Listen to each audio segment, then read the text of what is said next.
Hey there, welcome to Joni's Weekly Roundup, where we discuss all of the rodeo clowns working over there at Daystar and their favorite cowhand friends. This week on the Roundup, it's happy hour.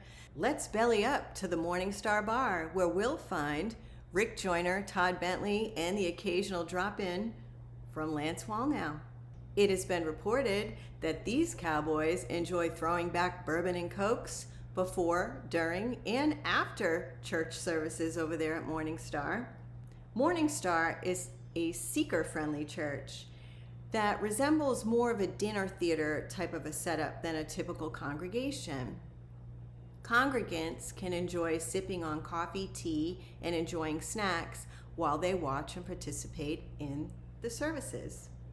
It has been reported by former leadership and congregants that there is an excessive amount of drinking that is taking place among the leaders during the church services.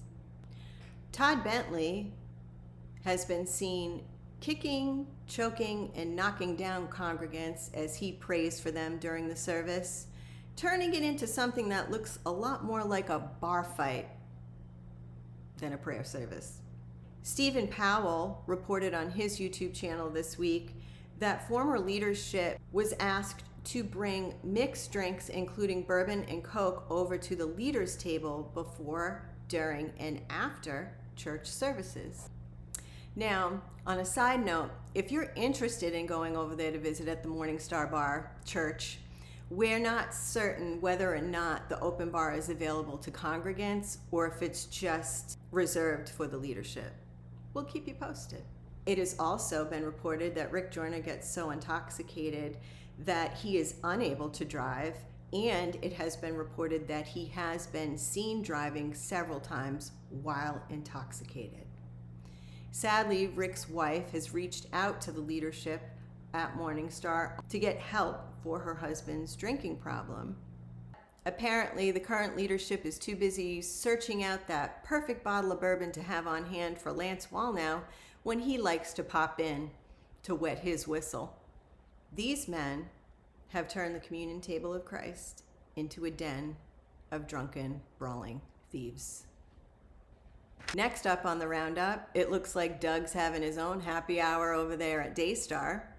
Doug has been seen on video and on the Daystar set struggling to keep both of his eyes open, slurring, and having difficulty sitting up straight and not falling off of his chair while sitting at Joni's table. In a recent video this week, we see the Daystar singers chuckle as Doug tries to keep it together. Joni and Doug hosted Kathryn Krick, a Geo Davy cult follower and leader. Kathryn is a self-proclaimed faith healer and deliverance minister. Everett on Ohio for Freedom last night did an extensive expose on her background, the cult, and all of the antics she's been up to.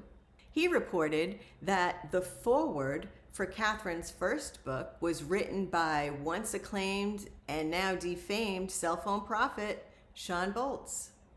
Kathryn can be seen on multiple YouTube and social media videos casting demons out of people and healing them. These people will scream, writhing pain, fall down, vomit, shake, and convulse while Kathryn stands over them, pointing at them and demanding that the demons leave them. It's interesting to note that several of the same people appear in these deliverance videos over and over and over again, causing some speculation to the validity of her ministry.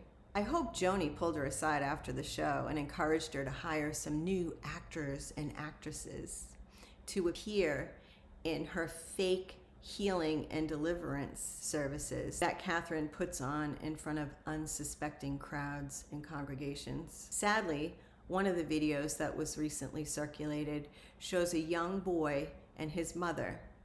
The young boy is on the ground, crying and shaking in pain. And as Kathryn over and over again commands the demons to come out of this child and for him to be healed, obviously nothing happens. So Kathryn, instead of stopping and allowing the mother to comfort the boy, or Kathryn comforting this little boy. She lectures the mother as the boy lays there on the ground, shaking and crying and convulsing. And she tells the mother that if the mother gives her more money, God will give her son more healing. That whatever money that mother spent on anything else needs to be multiplied and handed over to Kathryn so that God can heal her son. Daystar and friends. Next up on the roundup, TD Jakes. Jakes is back in the news this week as he responds to allegations of adult clergy SA by Richard Youngblood and his family. Never short on words, Jakes' attorneys released a 500-page response to Richard Youngblood's claim. Jakes claims that the stress from these accusations from Richard Youngblood and 4 other eyewitnesses caused him to suffer a major health crisis while preaching on the pulpit at the Potter's house. This health crisis occurred back in November. Interesting to note, the very next day, on Monday, was when the accusations from Richard Youngblood against TD Jakes went public. In the days that followed Jakes' health incident, Sarah Jakes reported that her father was fine and that the incident he suffered was very minor and that the doctors were just watching him to make sure that he was okay. Jakes was home by Thanksgiving.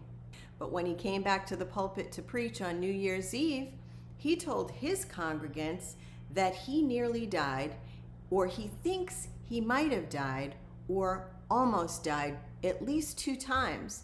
And so he is going to rename himself Bishop Lazarus.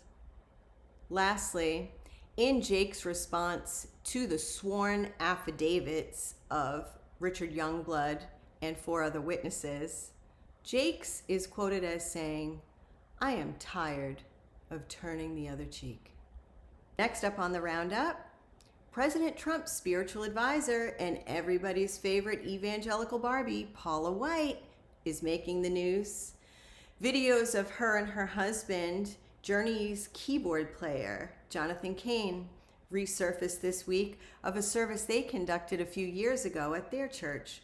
Paula says, "We are going to be one big happy family, and just wait till we get to your sex lives."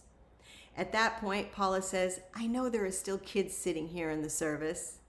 And she giggles and hands the mic over to her husband, Jonathan. Jonathan Cain then begins to talk to the congregants about how important it is to have a healthy and thriving sex life, and that really it is the most important thing. He then encourages congregants, if they're having difficulty keeping the home fires burning, that perhaps they should read books, look at erotica, or watch porn together.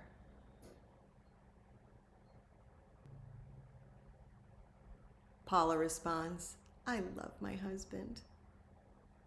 Last, but certainly not least, Laura Lynn Tyler Thompson hosted us, The Gospel of Narc, last week to appear on her show. On Laura's show, she and I discussed narcissistic spiritual abuse and the leaders in the pulpits that are abusing the congregants today. Laura and I talked about how to go about marking and avoiding these leaders and how to teach others to do the same. If you haven't seen the video yet, I encourage you to head on over there to Laura Lynn's channel and check it out. Laura Lynn, Pastor Ray Curry of the Unction, Ohio for Freedom, Torn Curtain, and others have begun to circulate a petition calling for a full investigation into all of the SA allegations against Daystar and the removal of Joni Lamb as the president. We will link that in the show notes along with all of the other resources and videos we spoke about today. I encourage you to look through these resources we've provided for you, and if you feel led, please sign that petition. And as usual, let's see what God has to say about the matter. Ephesians 5. But among you, as is proper among the saints, there should not be even a hint of sexual immorality, or of any kind of impurity, or of greed. Nor should there be obscenity, foolish talk, or crude joking, which are out of character, but rather thanksgiving. For of this you can be sure, no immoral, impure, or greedy person that is an idolater has any inheritance in the kingdom of Christ and of God. Let no one deceive you with empty words. For because of such things the wrath is coming on the sons of disobedience. Therefore do not be partakers with them. For you were once darkness, but now you are light in the Lord. Walk as children of the light. For the fruit of the light consists in all goodness, righteousness, and truth. Test and prove what pleases the Lord, and have no fellowship with the fruitless deeds of darkness, but rather expose them. For it is shameful to even mention what the disobedient do in secret. But everything exposed by light becomes visible, and everything that is illuminated becomes a light itself. That wraps it up for this week's Roundup, and we know that as usual the rodeo clowns will be very busy cleaning up the dung left by Daystar and friends. We'll see you again next week. Have a great one. Bye-bye.